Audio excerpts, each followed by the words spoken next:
Check one. Yo, get out of here with them weak ass shoes, yo.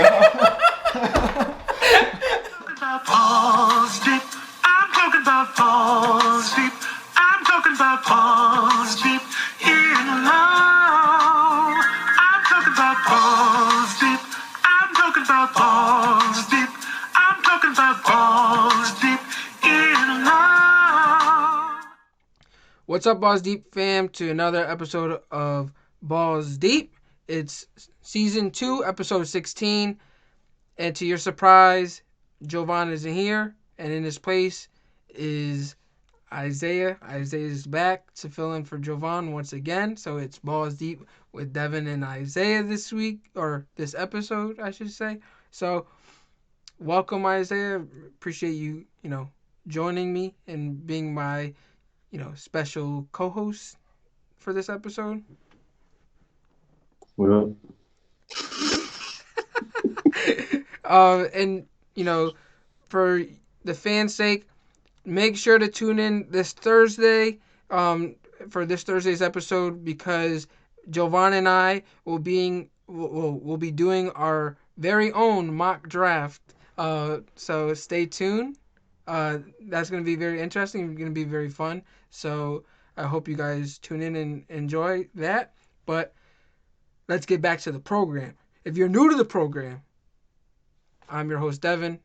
I usually say I'm joined by my co-host, Jovan, but I'm joined by my special co-host, Isaiah. And this is where we're going to dive balls deep into the hottest stories in sports. And to, pivot to where we're going to be talking about, we're still talking about some football. So, but we got some brand new news that dropped today. And J.J. Watt, his free agent saga is over. I mean, he was teasing fans pretty much every day or every week. Him and his brothers were even tagging along about where was he going to land. He was throwing out some, hints, some crazy hints, to the point where today someone made a fake account of him, and he basically had to come out and say he doesn't own a bike. So, just end that, because in the bio of that account, it said he had narrowed his decision to 3 teams, and it said which 3 teams. So he dropped a photo on his Twitter basically saying, sources, me, and it was him working out in an Arizona Cardinals uniform. So he's officially joining the Arizona Cardinals. He announced it himself, and we'll show you, the screenshot. So he signed with the Cardinals for 2 years, $31 million, and it's $23 million guaranteed. So my question to you is, what are your thoughts on the move? Were you surprised? Did you see that coming? Honestly, because I saw what DeAndre Hopkins had posted with him as soon as as him and the Texans parted ways, and I got to thinking, I was like, you know what, that wouldn't be a bad move, because the Cardinals, they're a team that, in the coming years, should they get to the playoffs, they have a good team that could they slip past the round, like with a good team, they can. In the NFL, you can do anything. You can win any year. Any team can win any year. I feel like they're a good team that has a good chance to win within the next few years. And why wouldn't you take J.J. Watt? He's an upgrade for most teams in the league. So I think him going there was not only a great move for the Cardinals, but a better move for him. It was not very surprising, but, I think it possibly made. For me, it was a surprise, not on how much he was making, because he's J.J. Watt, he's a big name, big fish in a small pond, being that free agency hasn't, started yet. So I think it was smart of him to sign with the team now, before the market opens, or before teams, declare who they're going to franchise tag, because you get to, it's almost like a premium in a sense. You get first dibs on the teams that are looking for a defensive lineman or edge rusher. So it was more likely that he got that amount of money now than if he waited. So I thought that was smart on his end. I was surprised about which team he went to, because there was rumors that it could be the Bills, it could be the Browns, it could be the Packers. Like, he could go back to Wisconsin, where he's from. He could go to Pittsburgh to team up with his brothers, who both happen to play for the Steelers. They were talking about the Colts being a possibility. So the Cardinals, I seen what DeAndre Hopkins had put out when he got released. But at the time, I'm like, he's not going there. He's not going to Arizona.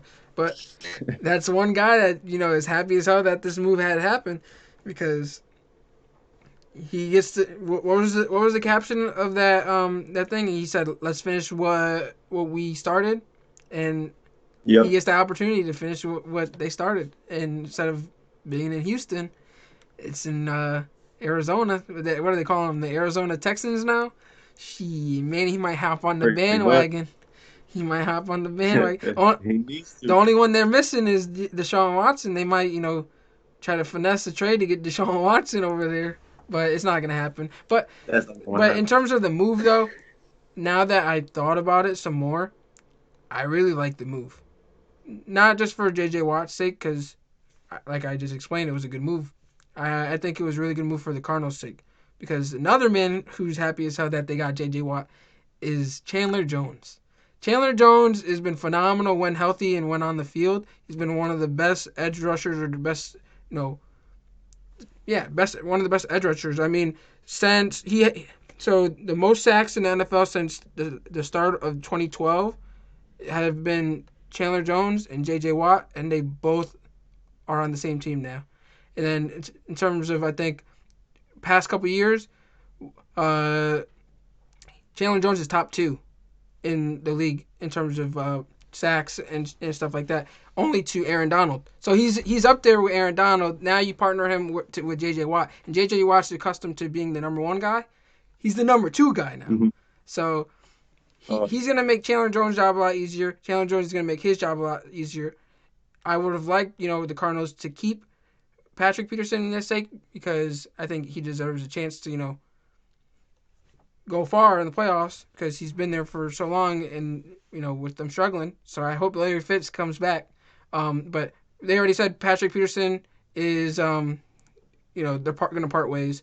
But that defense is still promising. You got Chandler Jones, J.J. Watt, Isaiah Simmons, who was picking it up at the end of last season, and they got Budda Baker, who's a baller. So they still got their first round pick, so they can still make moves, and I think it was a really good move on their part.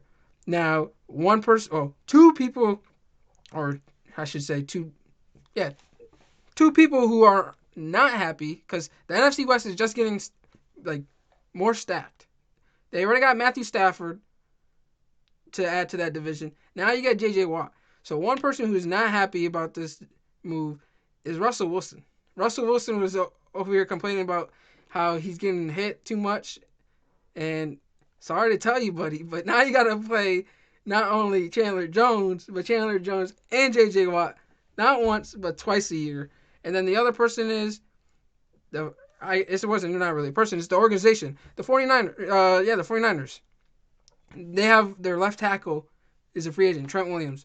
So if he wasn't their top priority now, before, he's definitely their top priority now, because they need to protect their quarterback, whoever that may be. We shall see. Could be Jimmy G. It might not, but they better sign that boy ASAP, because he's going to be a vital part not only for this upcoming season, but for seasons to come. And the reason why I left the window open saying whoever that quarterback may be, I mentioned his name, talking about they just need to go out and get Deshaun Watson now to be, the Arizona Texans. He might be the quarterback of the 49ers and have to face his former teammates twice a year. That window of opportunity is still open. It's still open. And although John Lynch came out and said Jimmy G is their quarterback, you can't trust these front offices for shit, because they'll say one thing one day and then the next day you're traded. Just look at OBJ.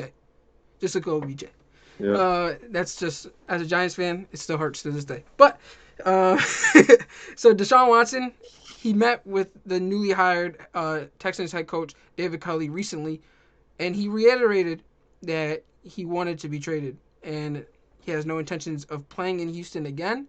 And then rumors came out, a couple of days later, basically saying he'll go as far as, sitting out regular season games.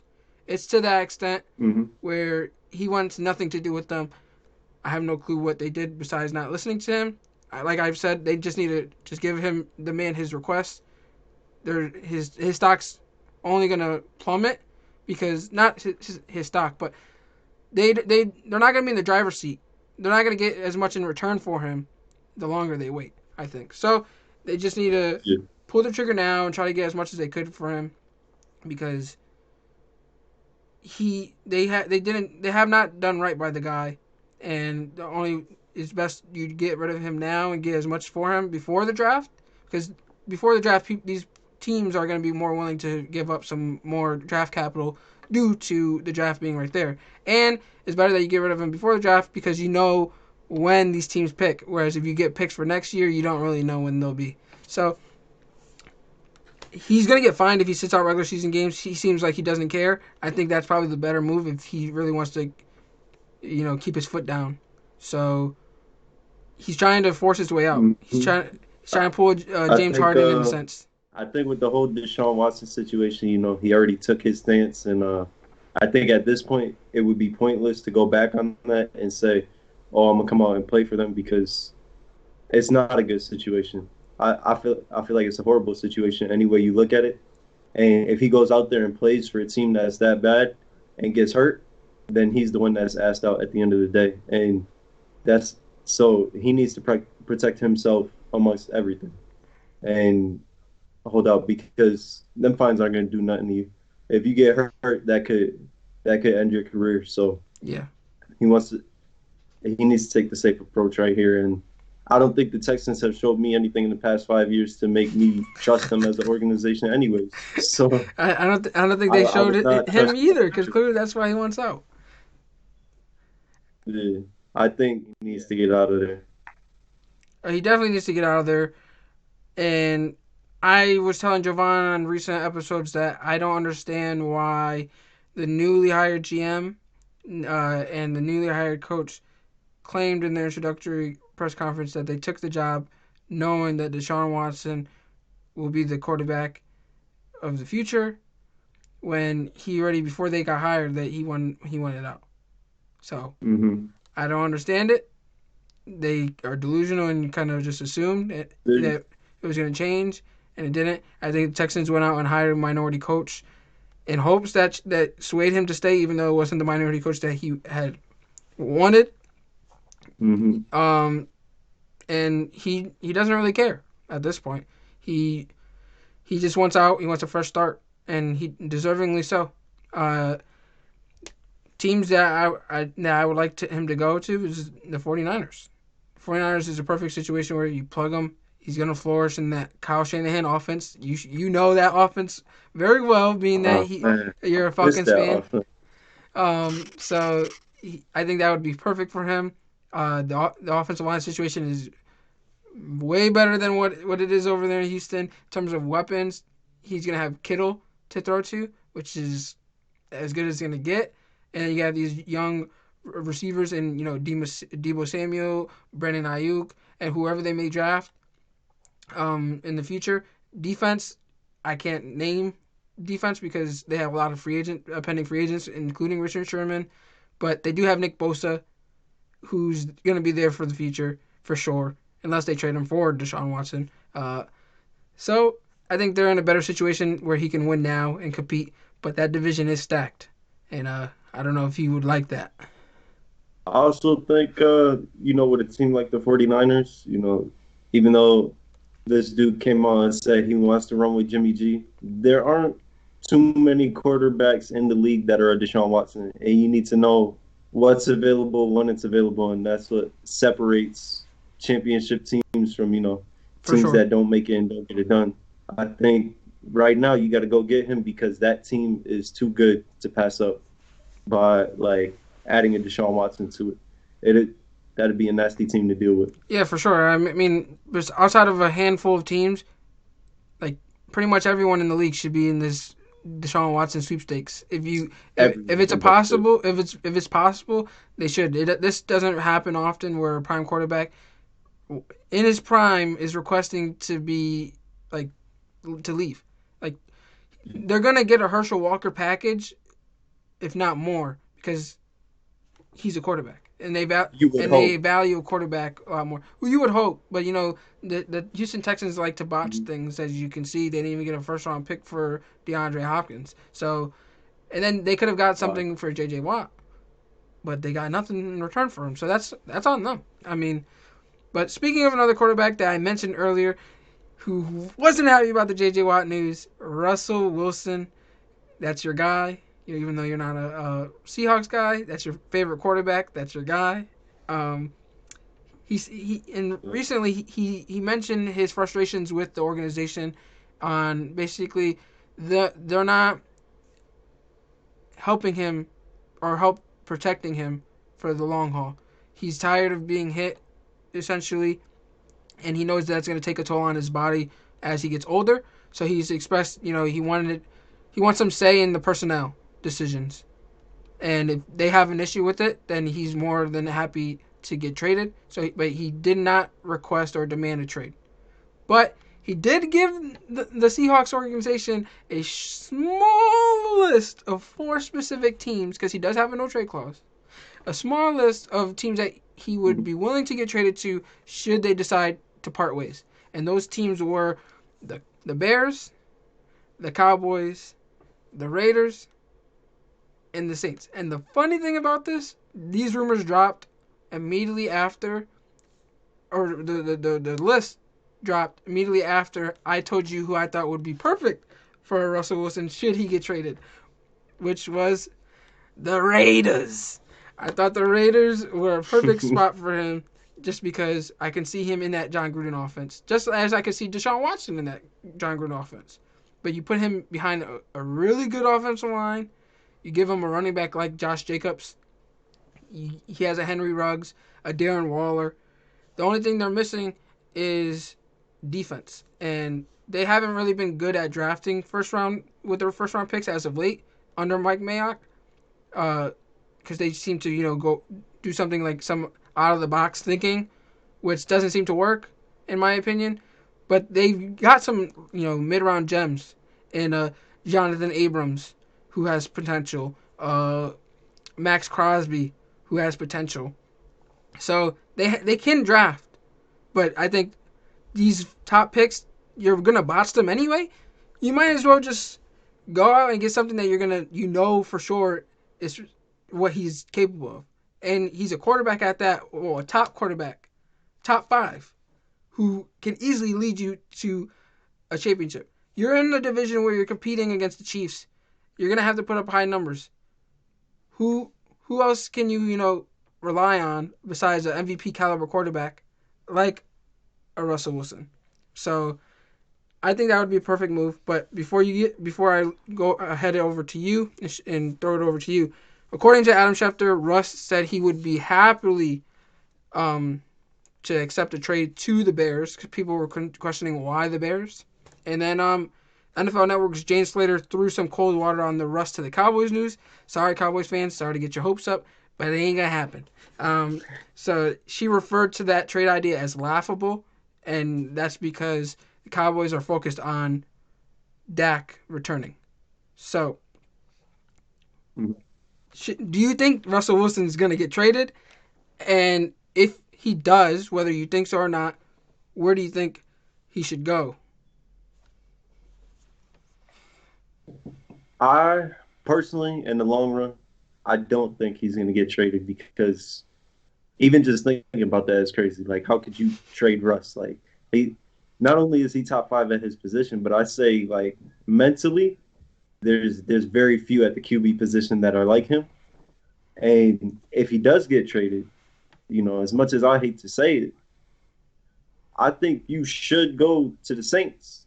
Like, granted, well, besides the Buccaneers, the Buccaneers are the only really competitive team in that division to compete with you. But I think we watched this Saints team, who's always very good overall as a whole, and they get to the playoffs and they flop 3 years. You can't believe it because you got Drew Brees, you got this great team, but I think Russell Wilson has that, has what they need to get over that hump to get them to the Super Bowl, and if not win it. And so it's hard for me to see that as not being the best scenario for him because it's like I can't remember a time when the Saints didn't have what you needed to go all the way.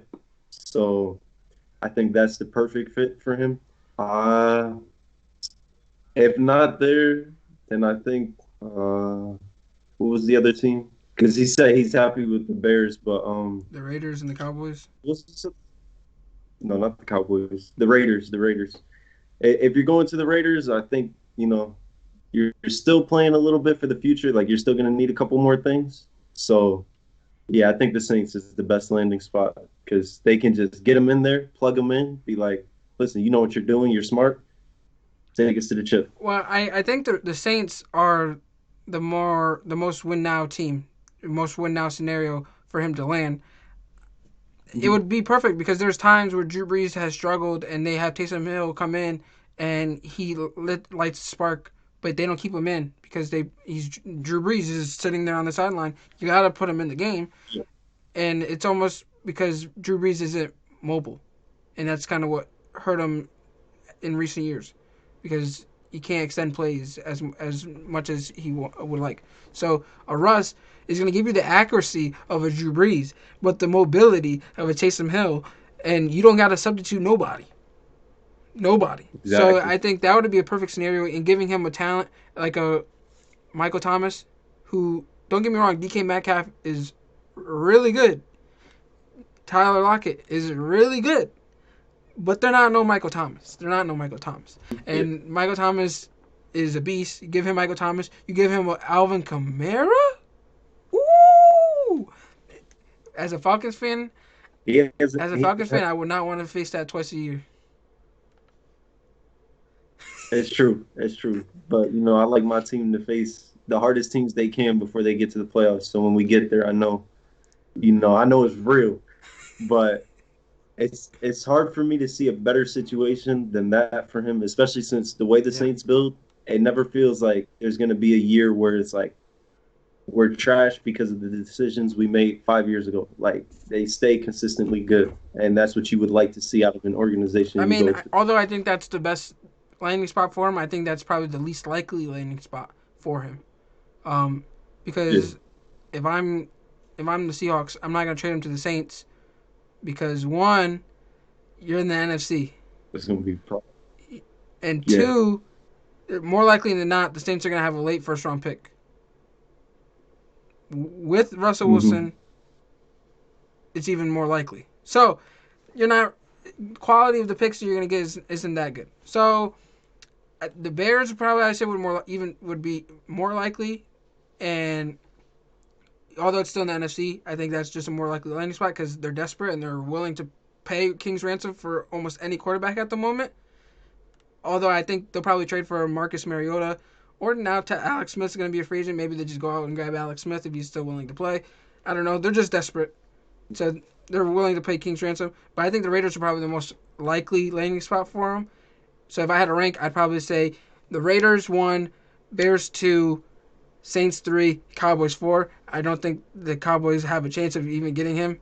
I don't want him to go to the Cowboys either because I'm a Giants fan, but I just don't see it happening because they just have so much problems with that team that even though you get a Russell Wilson, you're just hindering yourself for the future because now you have less draft capital to fill those needs. And as we've seen last year, when they had Dak, they still sucked.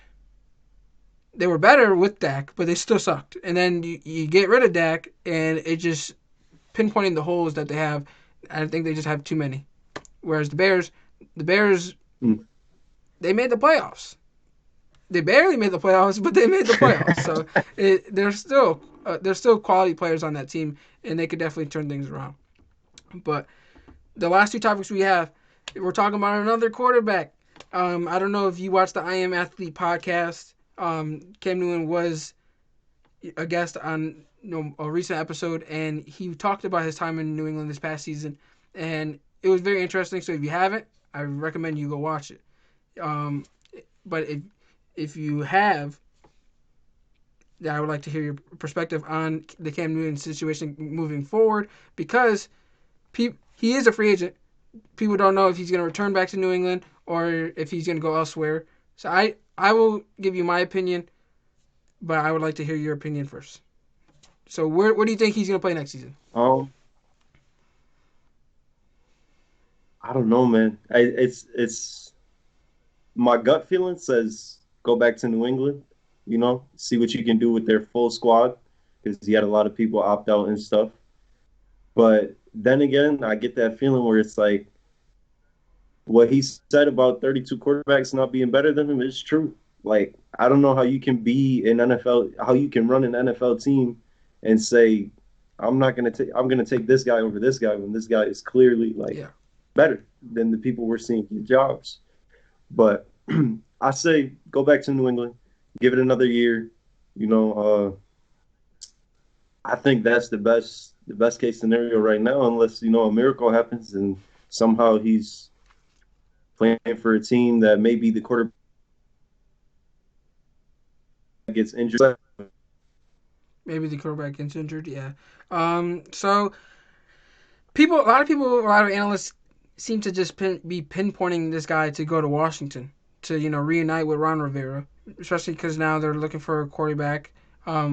I think that it's a solid situation, but I think the best scenario for him is returning to New England, and I think the best case scenario for New England or the best option for New England at the quarterback position is Cam Newton.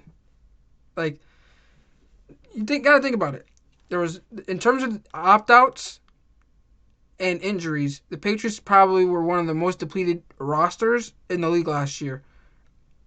In terms of opt outs, they had the most opt outs out of all franchises in the NFL. And then injuries, he didn't have a lot of people on that team like a Julian Edelman. He had no one to throw to. That offense was depleted. Yet he finished the season with his second best passing percentage. Like he had his second best season in terms of accuracy last season when he had no weapons.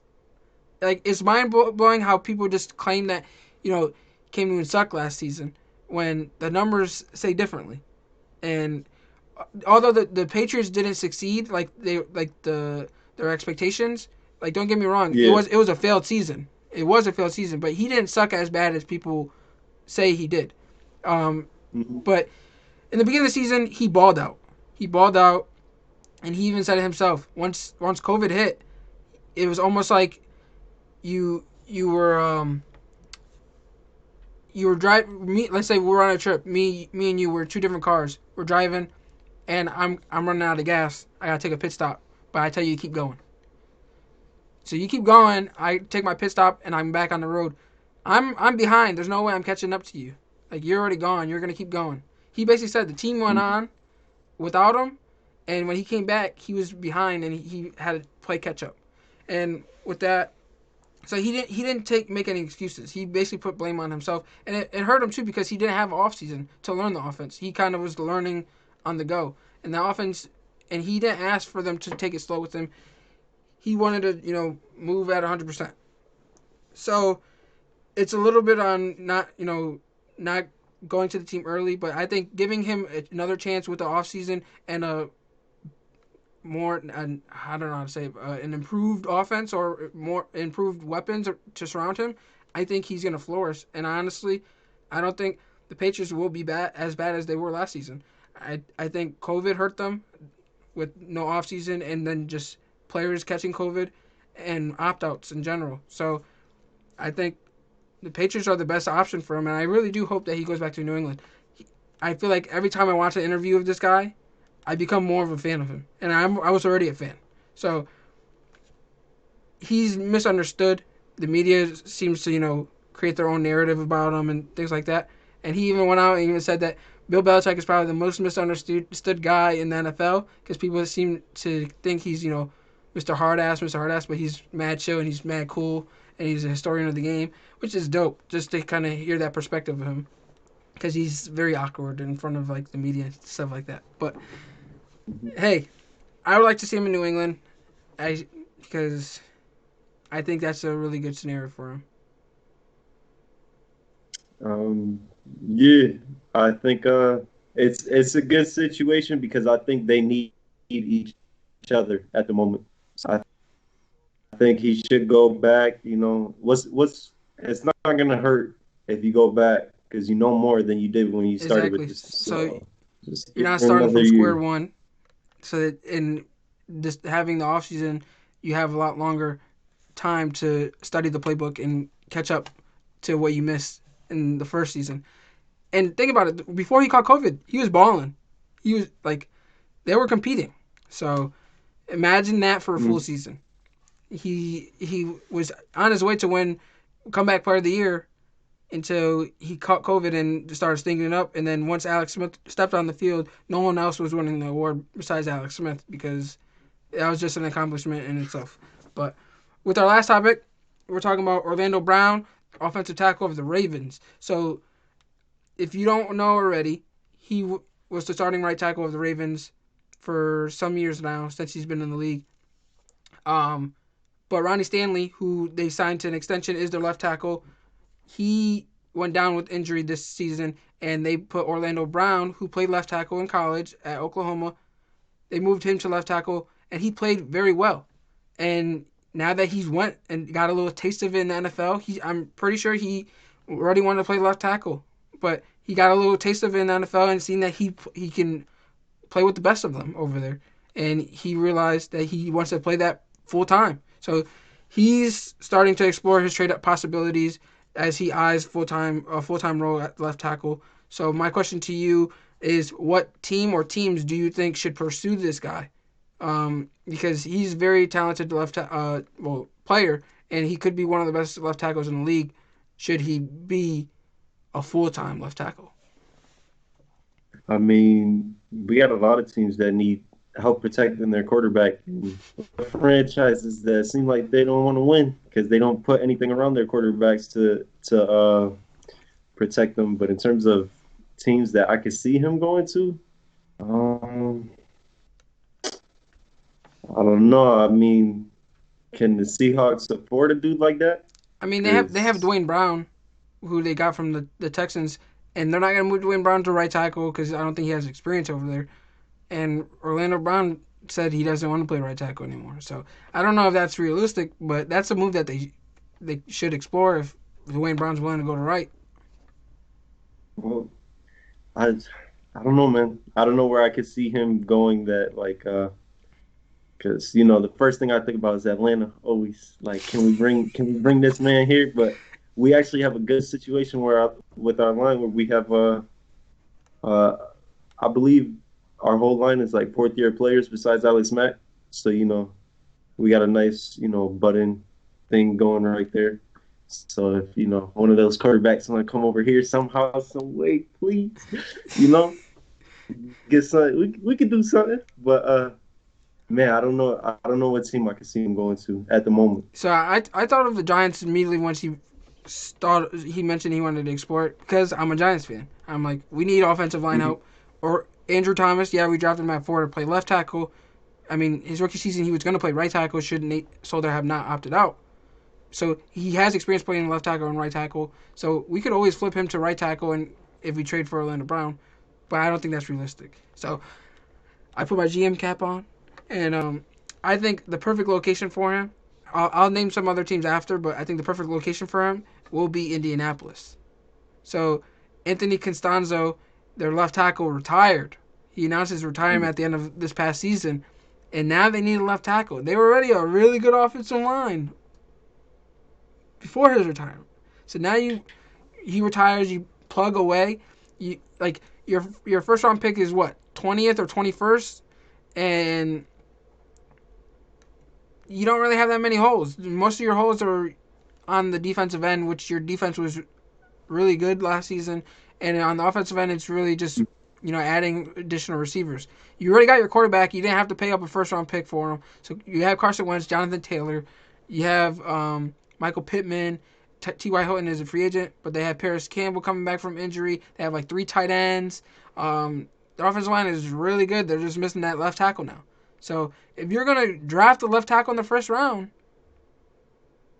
none of those guys are better than Orlando Brown as we speak. So you might as well just go get him a proven commodity and just plug away. I think that's probably the perfect location. Outside of Indianapolis, though, the other teams I thought of were the Chargers. The Chargers have been looking for offensive tackle help since last year, and they need a left tackle. Protect their franchise quarterback, Justin Herbert, with, their offense is high powered. So, and they underperformed last season, so that would definitely help. And then I thought of Washington, the Washington football team, because they lost Trent Williams. They had to trade him away because they were beefing. They need offensive line help too. That can help. Dallas is a possibility because their left tackle, Tyron Smith, he's been injury prone in recent years. So how many years does he have left? Also, they've been banged. Last season, they were banged up on the offensive line. They could definitely use some offensive line help. Do I think it's likely? Probably not. But it's a possibility. The Philadelphia Eagles, they need a left tackle. Lane Johnson, they got him at right tackle. He ain't moving. Andre Dillard, they drafted him to play left tackle. He ain't panning out, but he might be able to move into guard, left guard. They got Brandon Brooks at guard. Kelsey, I don't know if he's going to be in Philly for long. He might retire, might get traded, might get released. Who knows? I mean, they stink. Just put it like that. They have a lot of holes. They could use them. The Bears are a really good possibility. They need offensive line help as well, but I don't know if they're going to have to give up a first-round pick. I don't know if Orlando Brown's the guy. They might have to, use that to go get a Russell Wilson or Deshaun Watson. Who knows? The Minnesota Vikings, they need offensive line help badly. That might be a good spot. Really good spot. So, and the Panthers. But I think they're trying to save up their draft capital to get a Deshaun Watson. Because they're releasing dudes financially to create cap space. They got draft capital. They're trying to, get King's ransom to give up King's ransom to get their guy. But I think the three best locations for him would be Indianapolis, the Chargers, and the Vikings. I think those three teams should go get him. I think they should be able to get, they should be able to get rid of some draft capital because they can afford to. They're a really good teams who have very few holes to fill, and this guy could help them really, really bad. Don't laugh at me. But if that's all you have to say, that's all we have for you guys today for episode 16 of season 2. Again, we're happy that you guys tuned in and lasted this long. Isaiah, I'm happy you joined me for being my special co-host to fill in for Jovan. But this is your time. Plug away, my good sir. So I stream at Silver City ID. I haven't been streaming lately. Got to get my laptop fixed. But when everything comes back up, I'll let everyone know. And I should be back on that heavy, at least before summer starts. He's big on the Nintendo, as you see his sweater. He likes his Mario Super Smash Bros. So go. But when I come back, I might be streaming all the GTA games, all the GTA story modes, because you know what? I'm building that hype for GTA 6. Alrighty. I'm ready. So go check my guy out on Twitch, Silver City ID. That's his name. Go check him out. I already told you, check me out, Damjewrican. DAMJEWRICAN. I'm telling you, I had a killer win, like 2 weeks ago. I'm riding high on that. I don't think I've streamed since. So I'm riding in a whole bunch of second places. Yeah, I was as of late, and I haven't streamed. Maybe if I stream, we might actually win. But I feel like every time I hit the record button, it's just like I get camera shy or something because, damn, I be stinking it up. But, hey, I'm riding high on it, so go check me out on Instagram. Go check him out on Instagram. Go check us out on Twitch. And, do what you got to do. Show some love. And make sure to go show some love to our guys at the Expansion Pack Podcast. It's a gaming podcast for you. We talking about gaming. If you want the gaming news, that's a podcast to check out. Show some love to them. And go show some love to our guys, our musicians. Harv, like I said, dropped a track. Nutcase, go check that out. It's a banger. And our guy RJ Soz, go check him out. He was just on the podcast. He got some music on his what is it called? SoundCloud. I told you he had someone on some of his tracks that was on the podcast, but I wasn't gonna say no names, but it wasn't me. So hint hint, it was Jovan. Now hint hint, it wasn't me. It was this dude Isaiah too. He was on the track, so go check him out on SoundCloud. RJ Soz, he got some bangers with our guys Isaiah and Jovan. So check that out. Show some love. Until next time, peace. You're talking about balls deep. I'm talking about balls deep. We're talking about balls deep in love. I'm talking about balls deep. My boy's talking about balls deep. We're talking about balls deep